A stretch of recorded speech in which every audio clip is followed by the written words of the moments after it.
Thanks, Riaz. Good morning. We're moments away from 7 o'clock. People in the Caribou are anxiously awaiting the results of water tests today after the Mount Polley mine disaster. These latest images show the damage from Monday's tailings pond collapse near the town of Likely. The Caribou Regional District is still operating under a state of emergency, while the provincial government has officially issued a pollution abatement order to Imperial Metals that basically means it has to clean up the mess. It's all serving as a cautionary tale to other mining companies. All mine operators should be vigilant. We have a lot of tools at our disposal. So on top of the regulatory requirements, we have other tools at our disposal for continuous process improvement. The tailings pond failure caused billions of liters of wastewater to spill into the area. Imperial Metals denies it had any inkling of the disaster despite reported warnings from residents. NDP leader John Horgan will be speaking with us live at around 7:10 this morning following his tour of the area yesterday. Meanwhile, the BC Coroner's Service will hold a single public inquest into a pair of fatal mill explosions. Chief Coroner Lisa Lapointe says the Burns Lake and Prince George accidents were similar enough to examine together. Each blast in 2012 killed 2 workers and was blamed on excess sawdust. Lapointe is personally presiding over the inquest to be held next March in Prince George. Some flights have been affected at Vancouver International Airport as Hawaii braces for its first direct hurricane in 22 years. Hurricane Iselle is expected to lash Hawaii's Big Island later today with damaging winds, heavy rains, and high surf. Hurricane Julio is swirling closely behind. Forecasters expect it to pass north of the Big Island sometime this weekend. People are being asked to be prepared and stay calm. You're also being asked to check your flight status before you arrive at YVR.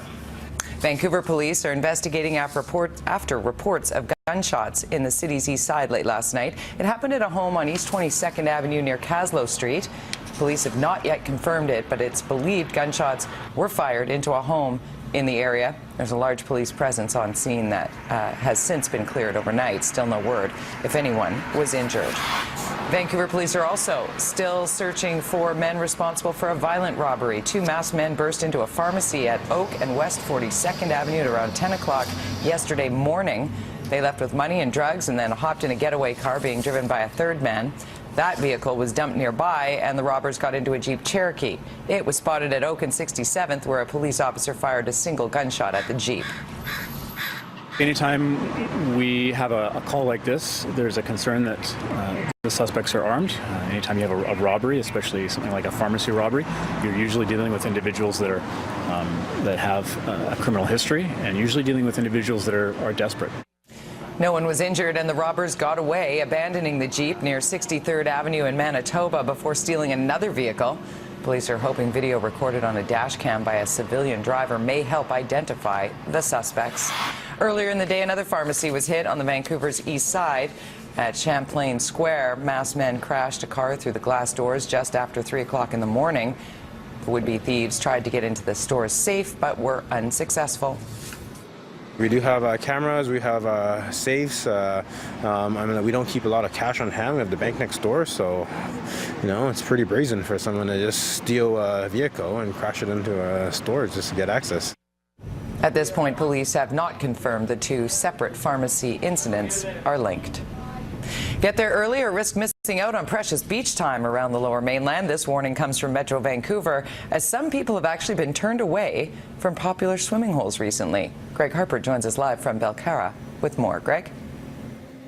Good morning, Jody. We are on White Pine Beach, or at White Pine Beach this morning. Beautiful here.